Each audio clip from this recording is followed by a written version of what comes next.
Pod je jedna z tých hier, na ktorú sa nedá zabudnúť. Osobne na ňu mám veľmi dobré spomienky, spomínam na ňu ako na jednu z tých lepších závodných hier, aj keď vtedy som hral len demo s jednou traťou a jedným vozidlom. Aj tak som Pod považoval za výbornú hru. A nebol som sám, vo svojej dobe sa stala veľmi úspešnou a veľa ľudí si kvôli nej kúpilo grafickú kartu. Tak si poďme povedať, čo stálo za jej úspechom.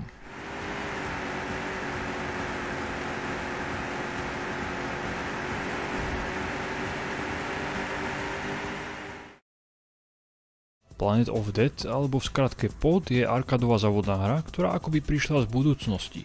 Trochu mi pripomínala Dead Cards. Vyrobila ju francúzska videoherná spoločnosť Ubisoft v roku 1997 pod vedením Fabricia Valaja a pre mnohých to bola prvá hra, ktorú kedy hrali.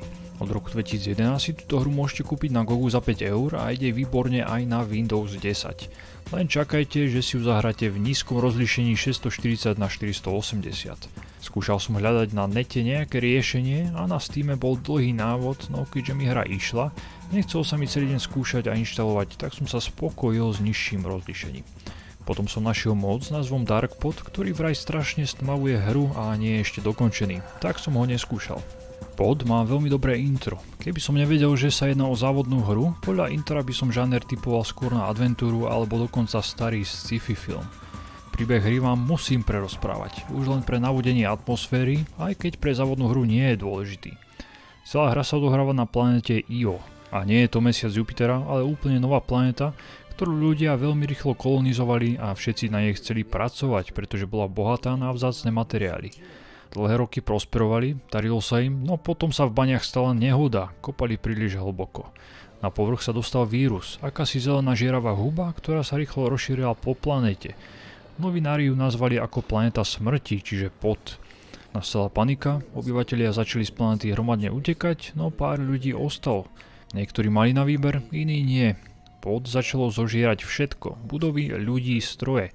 Tí, ktorí prežili, si z nudy začali vyrábať futuristické autá a začali medzi sebou závodiť. Na planete pritom nebolo postavených moc tratí. Museli improvizovať a rýchlo si ich postaviť v zničenom prostredí. Hrá sa o život a víťaz berie všetko. Poslednú jednomiestnú loď, s ktorou sa môže dostať z planety preč.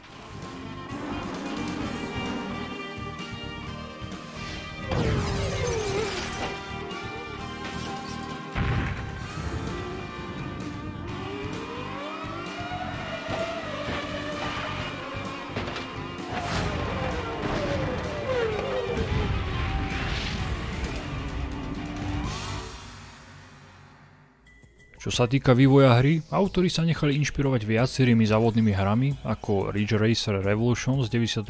na PS, Super Mario Kart, Virtua Racing či F-Zero. Všetky tieto hry dlho hrali, pritom rozberali viacero ich vlastností ako pohľad na vozidlo, ovládanie aut či dizajn okruhov. A podľa týchto hier sa snažili vytvoriť čo najlepšie arkádové závody. Vo svojej dobe bol Pod revolučný z niekoľkých dôvodov. Podporoval multiplayer cez internet, mohli ste teda zavodiť s iným hráčom nie lokálne, ale na diaľku.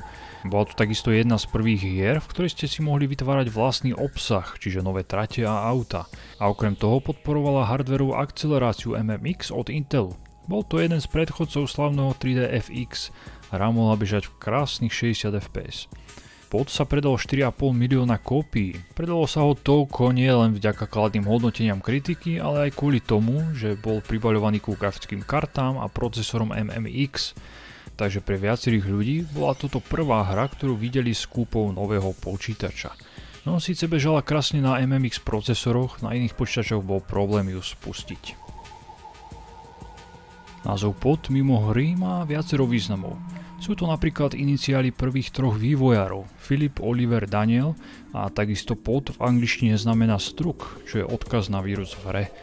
A dokonca som zistil, ale neviem, čo je na tom pravdy, že podľa vydavateľa Ivesa Guillemota túto hru zbožňoval George Lucas, ktorý požiadal o právo používať výraz Pod v Star Wars vo svojej prvej epizóde z roku 1999. A v nej sa závody nazývajú ako Pod Racing či Pod Race, takže na tom niečo bude. Známa hra Racer z toho istého roku sa originálne mala volať Pod Racer, no už bola zaregistrovaná značka Pod, preto ju nemohli použiť. V Pod si môžete vybrať z troch obťažností. Prvý je ľahký a bez poškodenia vozidla, na strednej obťažnosti sa poškodenie viaže na celé auto a na hard je poškodenie brané podľa toho, kde narazíte alebo kde do vás nepriateľ narazí. A s narastujúcou obťažnosťou je hra rýchlejšia a nepriatelia agresívnejší. O nich ale neskôr. Hrať so zapnutým poškodením je trochu adrenalín. Veľmi rýchlo sa vaše auto môže poškodiť tým, že narazíte do steny alebo budete tlačiť na nepriateľa, či on do vás narazí. Pritom je niekoľko stupňov poškodenia a pri každom vaše auto bude pomalšie a pomalšie. Môžete si ho opraviť prechodom cez opravovaciu stanicu, tá sa ale v niektorých leveloch dosť ťažko hľadá. Musíte presne vedieť, kam máte ísť, pretože je doslova zastrčená a len tak ľahko ju nenájdete. Pod je na strednú obťažnosť celkom jednoduchý. Aj keď nepoznáte trate a hráte ich prvýkrát, hra vám odpustí veľa chýb a aj keď vás nepriatelia viackrát v závode predbehnú, dajú sa v pohodičke dohnať.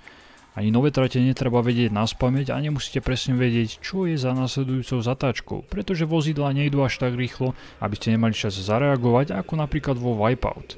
Aj najrýchlejšie vozidlo mi neprišlo až také rýchle.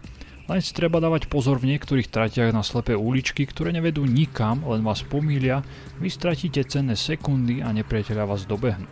To sa mi stávalo hlavne v tratiach z druhej 16. Milo ma prekvapil počet stratí. Tých je v základnej hre až 16 a ak máte Gold verziu, čo určite máte, ak ste ju kúpili z GOGu, do hry pribudne ďalších 16 stratí. Každá jedna je unikátna, v každej sú iné asety, pozadie, každá sa odohráva v inom prostredí. Najviac sa mi páčili tie mimo mesta, v ktorých sa naplno prejavil vírus a zmutoval vegetáciu, pavúky či hmyz a dal im gigantický rozmer. Nové trate či vozidla od fanúšikov sa dajú nájsť napríklad na fóre GOGu. Tie som neskúšal, pretože mi bohate stačilo pôvodných 32. V pod môžete hrať jednotlivé trate, časovku s duchom alebo šampionát, čo je v podstate kampaň 16 map a po každých 4 sa dá uložiť hra. Dôležitou vlastnosťou je, že si môžete sami vytvoriť vlastný šampionát z tratí, ktoré chcete. Aut je 16 a na tratí ich môže byť súčasne len 8. Aj tak to stačí, pretože aj u 8 sa budete na ceste tlačiť. Čo sa týka dizajnu vozov, niektoré sú vzhľadom originálne, iné sa na seba podobajú a vyzerajú ako také dlhšie krabice.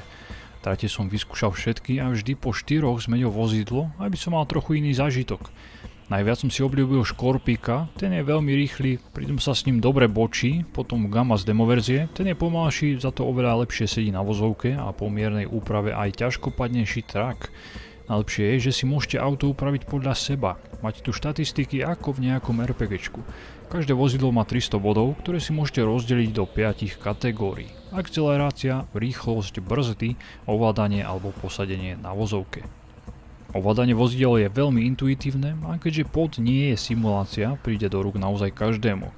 Aj najrýchlejšie auto bez brzd sa ovláda celkom dobre. V hre je ľahká fyzika, keď pôjdete s autom do kopca, bude spomaľovať a opačne. Alebo sú na trati rozmiestnené rôzne objekty, ktoré vás môžu spomaliť, poprípade slis vírusu, po ktorom dostanete šmik. Nepriatelia sú dotieraví a agresívne do vás budú stále narážať. Pôsobia tak dôveryhodnejšie, ako by ste hrali proti živým hráčom. Nalepia sa vám na chvost a striasť ich je niekedy oriešok. Stačí sledovať radar v pravom dolnom rohu a keď sa priblížia, zablokovať im cestu. Síce vám poškodia vozidlo, no nedostanú sa cez vás. Zamrzí, že pod neobsahuje žiadne zbrania ani power-upy, aj keď sa autori nechali inšpirovať Super Mario Kart. Hra preto môže pôsobiť nudne, no nudná nie je. Veľký počet aut a tratí, ich rôznorodosť a veľa skrytých ciest, ktoré môžete objaviť, vás nenechá v stave nudenia sa.